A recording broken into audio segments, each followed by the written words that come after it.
My CEO's wife grabbed my hand and said, "Take me somewhere far away." I thought it was a game, until she was at my apartment that night, bags packed. "He knows," she whispered. Then his car pulled up, and I heard his roar, "Step outside, now." I'm a 35-year-old guy working in the tech industry in San Francisco. I've been with my company for over a decade, climbing the ranks to a managerial position. Our CEO, let's call him Mr. Roberts, is a charismatic man in his early 50s. His wife, whom I'll refer to as Julia, is in her late 40s. They've been a power couple in the Bay Area for years. I first met Julia at a company event about 5 years ago. She was elegant, articulate, and had this magnetic presence. Over the years, we'd exchanged pleasantries at corporate functions, but our interactions were always surface level. That changed about 6 months ago. It was during our annual gala at the Fairmont Hotel. The event was in full swing, with employees mingling, the band playing jazz classics, and the champagne flowing. I had stepped out onto the terrace to get some air when Julia approached me. "Mind if I join you?" she asked, holding a glass of red wine. "Not at all," I replied, a bit surprised but welcoming. We chatted about mundane topics at first, the weather, the event, the city. But then she shifted the conversation. "Do you ever feel trapped?" she asked, staring into her glass. "Trapped? How do you mean?" I responded, genuinely curious. "In this life. The routines, the expectations. Sometimes I just want to escape it all," she said, looking at me intently. I chuckled nervously. "I think everyone feels that way at times." She placed her hand on mine. "Take me somewhere far away." I was taken aback. Was she joking? Flirting? I couldn't tell. I decided to play it off lightly. "Where to? Paris? Tokyo?" I quipped. She smiled but didn't answer.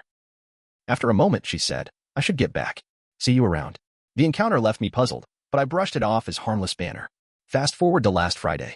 I had just returned to my apartment in the Mission District after a long week. As I was about to pour myself a drink, my intercom buzzed. "Yes," I answered. "It's me," a familiar voice replied. "Julia." Confused, I buzzed her in. Moments later, she was at my door, a small suitcase in hand. "Julia? What's going on?" I asked, concern evident in my voice. She stepped inside, closing the door behind her. "He knows," she whispered. "Who knows?" "Mr. Roberts." I was bewildered. She nodded, tears welling up in her eyes. I didn't know where else to go. Before I could process what was happening, headlights flashed through my window.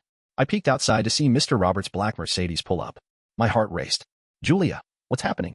A loud, authoritative knock echoed through my apartment. "Step outside, now." "Mr.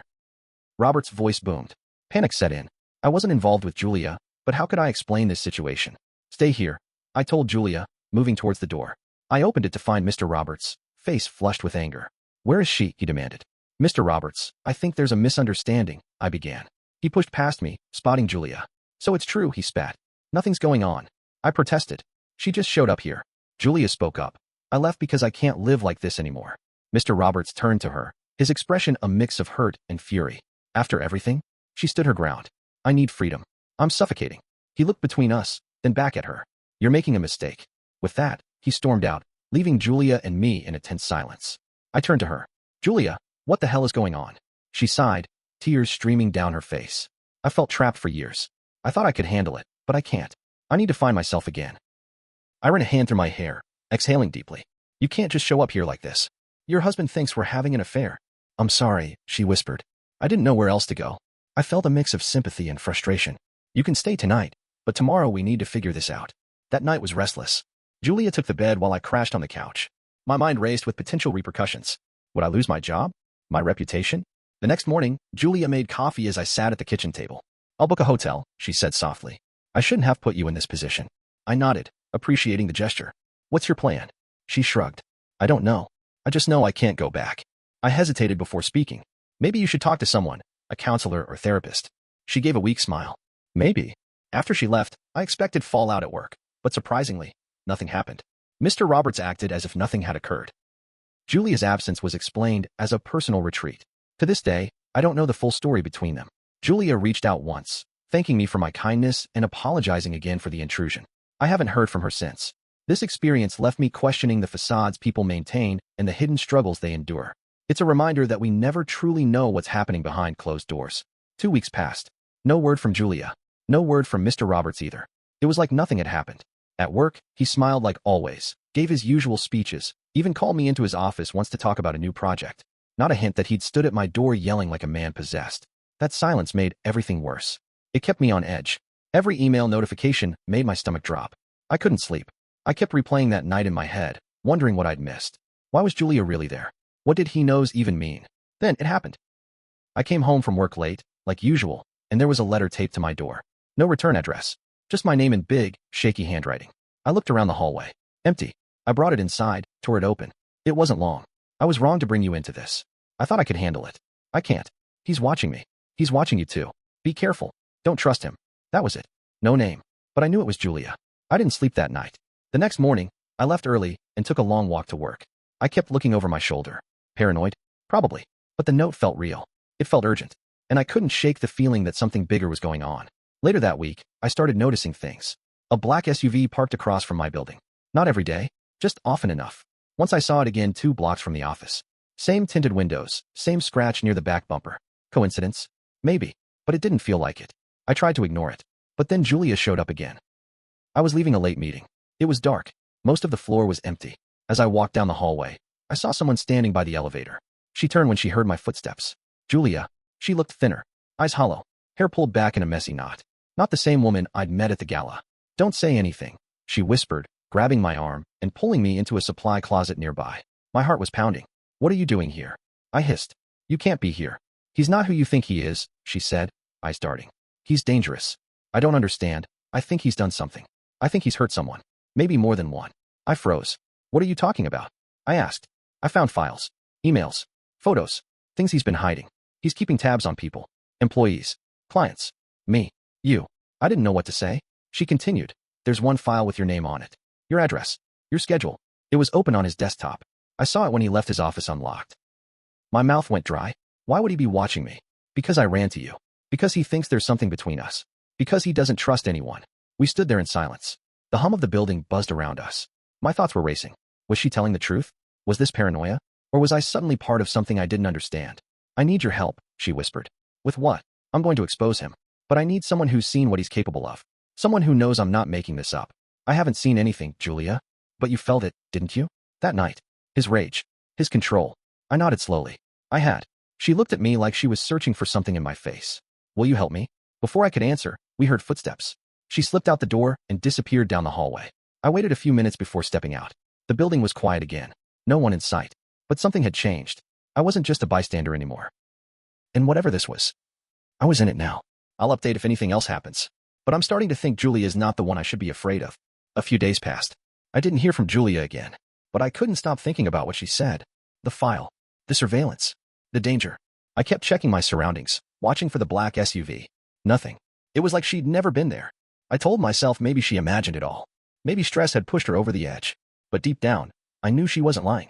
Something about the way she looked at me, the way she spoke, it was real. Then last Thursday, things got worse. I came into work early to prep for a meeting.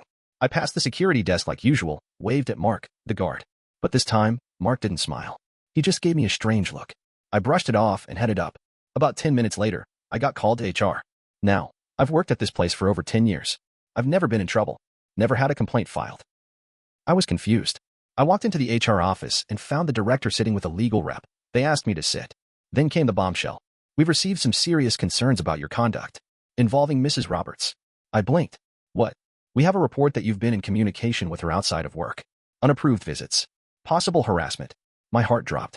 That's not true, I said quickly. She came to my apartment unannounced. I didn't contact her. I didn't initiate anything. I haven't even spoken to her since last week. They looked at each other, then back at me. We have security footage of you entering a restricted floor last Friday night. With her. That's when it hit me. The closet.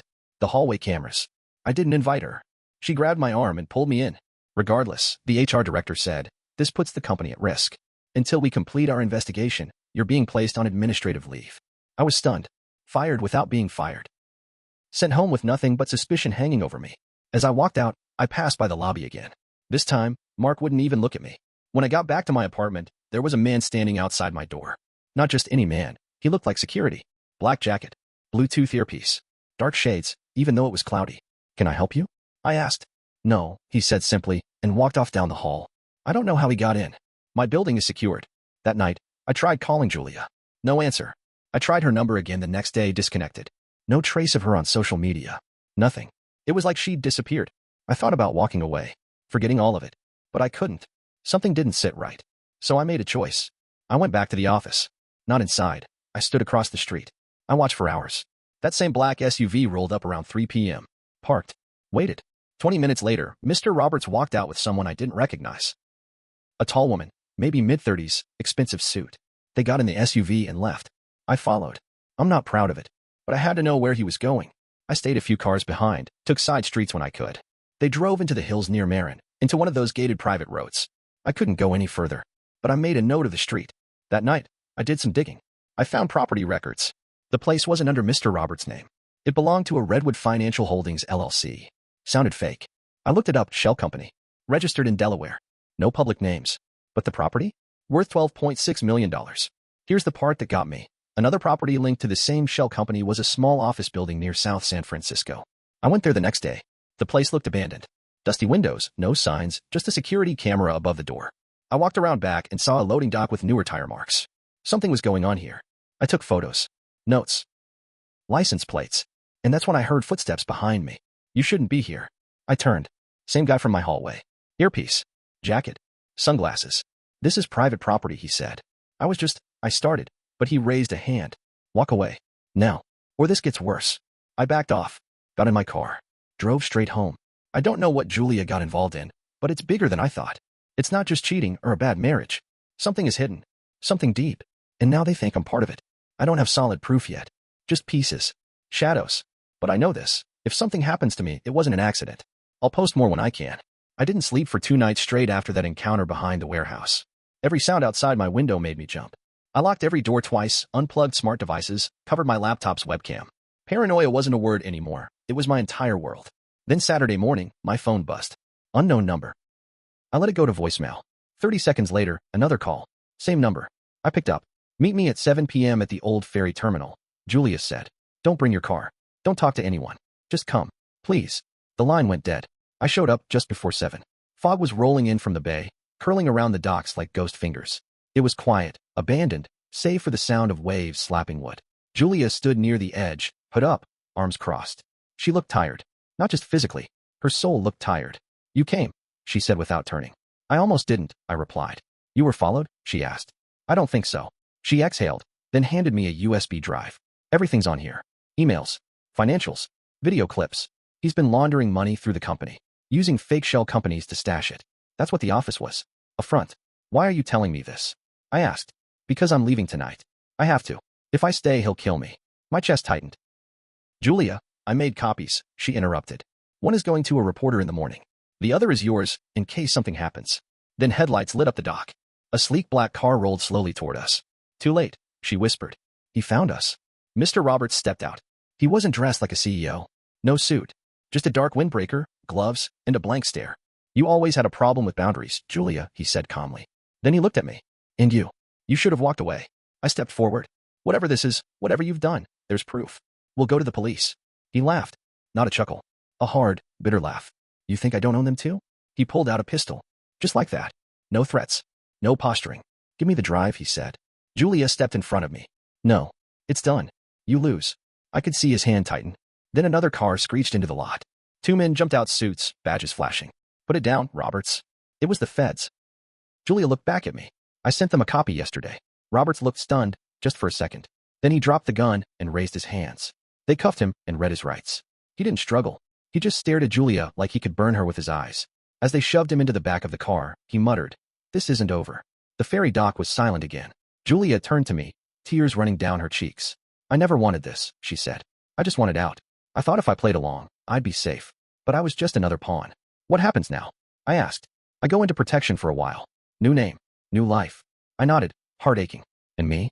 "You go back to your life. You forget all this. If you're smart." We stood there for a long minute. Then she touched my face gently, like she was memorizing it. "I wish I met you before him," she whispered. Then she turned and walked into the fog with the agents. That was the last time I saw her. The news broke the next day. Embezzlement. Racketeering. Fraud. The company dissolved. My name was never mentioned. Julia had vanished. Her real name wasn't even Julia. I got cleared. No charges.